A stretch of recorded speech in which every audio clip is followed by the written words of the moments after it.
My name is Nancy, and there's a world out there I barely know. As a child, I glimpsed it on TV. Wild animals, breathtaking landscapes, and people speaking different languages.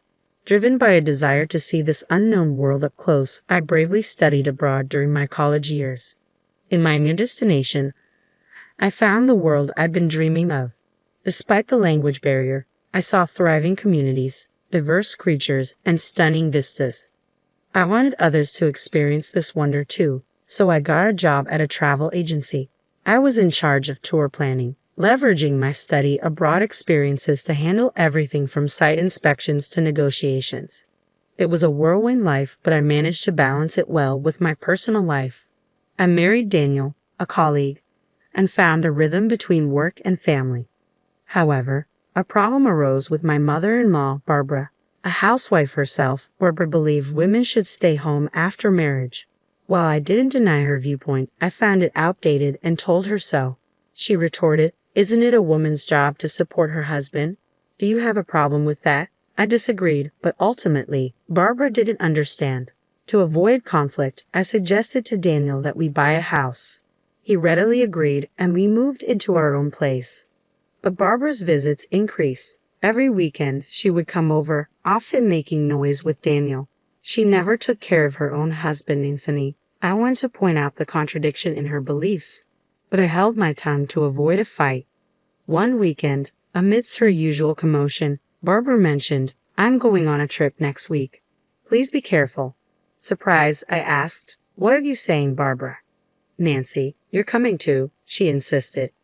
"But it's so sudden," I protested. "I have work. It's a family trip. Aren't in-laws family to you?" she challenged. "That's not what I mean," I stammered. "Then make it happen," she commanded. Seeing me troubled, Barbara booked the hotel and said in a condescending tone, "I forgot to mention, it's London. You've always bragged about working at a travel agency, right?" "I'm not bragging," I replied. "So you can handle it, right?" she pressed. Reluctantly, I agreed to the trip to London. When I studied abroad, I made many contacts. It might be difficult for other countries or regions, but I thought I could manage London. "Okay, I'll try. I have the plane tickets, so just book the hotel." "Ah, you booked the flight, but not the hotel?" I asked. Barbara grinned. "I got the tickets. I exchanged my card miles for first-class tickets." Judging by her joy, it seemed true. Then I noticed piles of branded goods on the sofa. Understating dawned on me. Hearing first class, Daniel leaned in. "First class? Seriously, Mom?" "Yes, it's a first-class trip abroad," Barbara confirmed. "Awesome. We will leave at 9:30 p.m., so you can work till the last minute," she added, still grinning. It felt odd, but there was no point in lying about the trip. I had to book the hotel properly or she would complain. But finding a hotel on such short notice wouldn't be easy. After some thought, I decided to use my old contacts from my study abroad days to get a hotel referral. Over the phone, I asked, "Can you do it as a favor for Nancy?" "Sure, 4 people, 2 rooms." "Thank you," I replied, successfully booking the hotel. On the day of the trip, I couldn't take the day off due to the short notice. Barbara told me to meet at the airport at 6:00 p.m., so I thought I could wrap up work and make it in time. Suddenly, Barbara called. "Hello, Barbara." "Nancy, are you done with work?" "I'm just leaving the office now, so I'll be at the airport after 6:00 p.m. "Oh, that's too bad." "Ha! Well, we're actually leaving at 6:00 p.m. "No way." I hurried back to my desk and searched the flight schedule on my computer. There was a 9:30 p.m. flight to London, but also a flight leaving just after 6:00 p.m. Could it be this flight?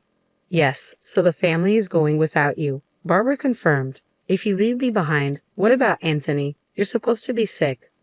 I was furious. How could she plan so thoroughly to exclude me? It was unforgivable, but showing my frustration would play into Barbara's hands. I had to hide my feelings, even if it meant putting on a brave face. I clenched my teeth and said to Barbara, "I'm the one who booked the hotel, so Daniel knows the name. You can't do anything now." I could hear Barbara laughing on the other end. Annoyed, I said, "Go without me then." "That's better. We don't need a useless wife like you." "Useless? What do you mean?" "Don't you know? You neglect housework for your job. Daniel is complaining." True, I was busy with work, but I had never slacked off on housework. Why would Daniel complain? Can I speak to him? Sure. Nancy wants to talk. Barbara's mocking voice was followed by Daniel's. Hello, what's up, Nancy? Daniel, what do you mean you're complaining about me? Just that you're always at work and neglecting me. Neglect? I prepare meals, clean, and do laundry. But you think you're doing it all yourself, right? That's not true. Shouldn't you respect me more, listen to me, do things for me? Huh? I know a wife who supports her husband is valued. It's convenient for the husband, but that's not all there is to a marriage. I never badmouth you in public. I always praise you. But when it's just the two of us, we need to speak our minds. Otherwise, our relationship will fall apart, and I'll become nothing but a servant to you. Daniel kept complaining. So you think you can act all high and mighty because you earn more? Not at all. Anyway, that annoys me, and you're leaving me behind for that. Yeah, consider it stress relief. I'll bring you a souvenir, so don't worry. That's not the point. I was furious. Daniel was clearly taking me for granted. If that's how it is, I have my own plans. Fine, enjoy the trip. Will do. Daniel sounded happy as he hung up.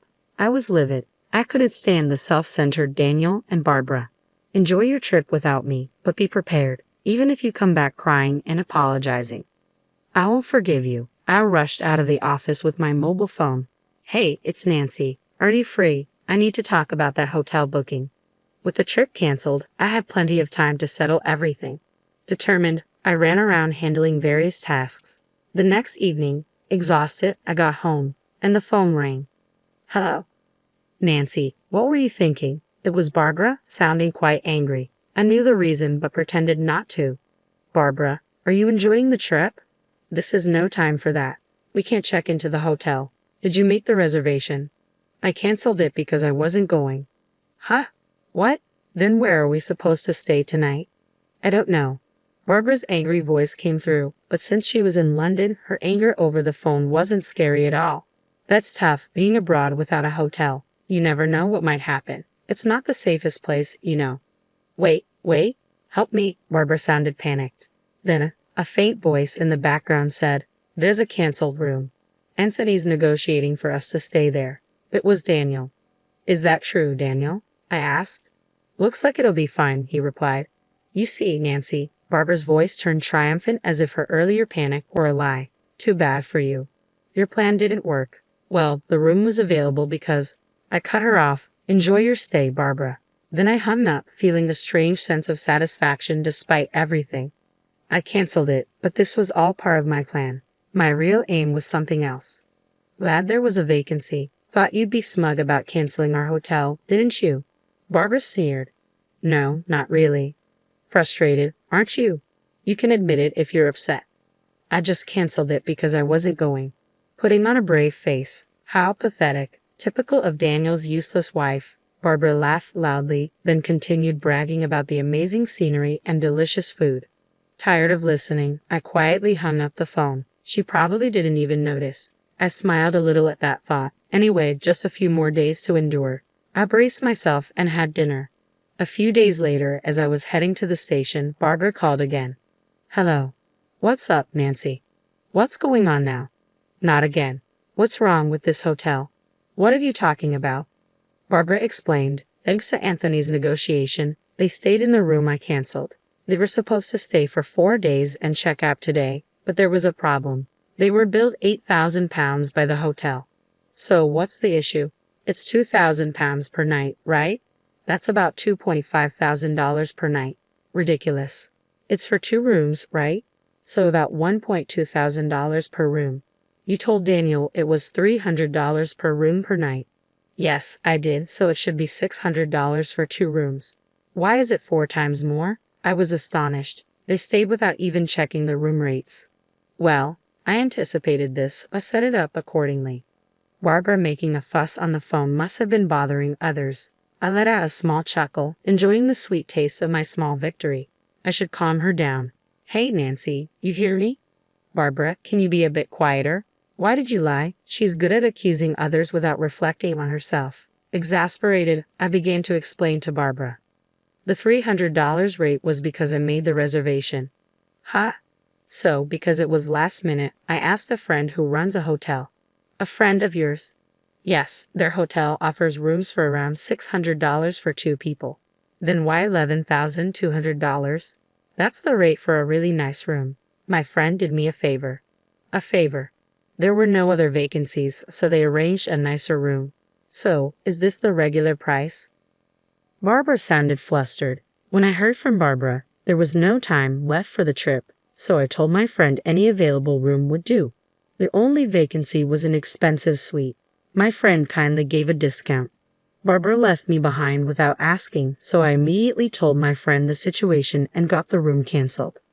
But I couldn't just leave Barbara and the others without a hotel, so I asked to accommodate them at the regular price if they came. I knew Barbara, having heard about the hotel from Daniel, wouldn't check the price, and I was right. Come on, you should have said that. Yelling won't help. Please make sure to pay. We're not paying. Nancy, you pay. But if you don't pay, you'll be arrested. Arrested? Of course. Troubles abroad can be messy. Are you okay with that? Barbara seemed at a loss for words. As I was about to hang up, thinking I had won, Barbara shouted, "Don't mess with me. You'll regret this when I get back." That's fine, but we're strangers now, right? Huh? Why? Well, you said it was a family trip. So since I'm not there, I'm not family, right? That's different. Before she could finish, Anthony's voice came from the phone. What's all this yelling about? Be quiet, it's embarrassing. Anthony seized the opportunity to intervene. I called out to him, and he noticed and responded, "Nancy, are you okay? How's your cold?" I never had a cold in the first place. Give me that. It seemed Anthony took the phone from Barbara. His voice grew louder. Nancy, can you explain everything? I can, actually. I told him everything from the beginning. His voice gradually lowered. I see. So that's why you didn't come. I'm sorry. I wanted to go. No, Nancy, you're not at fault. It's Barbara and Daniel. From afar, I heard a whimper. Barbara and Daniel seemed frightened by Anthony's anger. Realizing this, an idea came to me. Should I tell Anthony what Barbara has been doing? I thought so. Anthony, can I tell you something? What is it? Barbara comes to our house almost every weekend. When she throws away receipts at our place, there are piles of them. What receipts for brand goods? It's fine to buy a lot, but please dispose of the receipts at your place. Barbara wasn't just being noisy at our house. She was secretly buying brand goods and disposing of the receipts at our place to hide it from Anthony, thinking she wouldn't get caught this way. Of course, I'm a witness, so it's pointless. It seemed Anthony didn't know. That's interesting to hear. Also, please tell her to stop bad-mouthing you at our place. She talks about me too. Yes, she says you don't earn much. Dana too calls him a useless dad. Anything else? So, I spilled all my pent-up frustrations to Anthony. Of course, some of it wasn't directly related to Anthony, but he listened silently, and at the end, he apologized to me. I'm sorry. Now I understand. Understand what? Why Barbara didn't want to use her card to pay for the hotel. Probably because the cost was much higher than she expected, close to her credit limit. I'm sorry, that was Barbara's voice. Unforgivable, all your wasteful spending, Barbara. I want a divorce. Please don't do that. Anthony's shouting was followed by Barbara's pitiful voice. He also yelled at Daniel, "Daniel, why don't you defend your wife?" Well, that's Don't come to my house anymore. Reflect on this. Alone. Yes, sir. Daniel sounded unusually obedient. Probably, he thought being banished from his parents' house wasn't a big deal. That's when I struck the final blow. So, Daniel, looks like you're going to live alone now, huh? What do you mean? Suddenly, Daniel's voice got louder. He must have grabbed the phone. I moved my phone a bit away and told him the situation. Daniel, I want a divorce. A divorce? You're joking, right? No, I'm serious. I've already sold the house. You sold it. Why would you do that without telling me? That's our house. No, it's my house, but I was paying a mortgage too. No, you weren't. What do you mean? I was giving you part of my salary every month. That was for living expenses. A few hundred isn't enough for the mortgage. Daniel had been giving me a few hundred monthly. It helped with living expenses, but not enough for the mortgage. So I paid it alone. The house was in my name, so there was no room for complaint.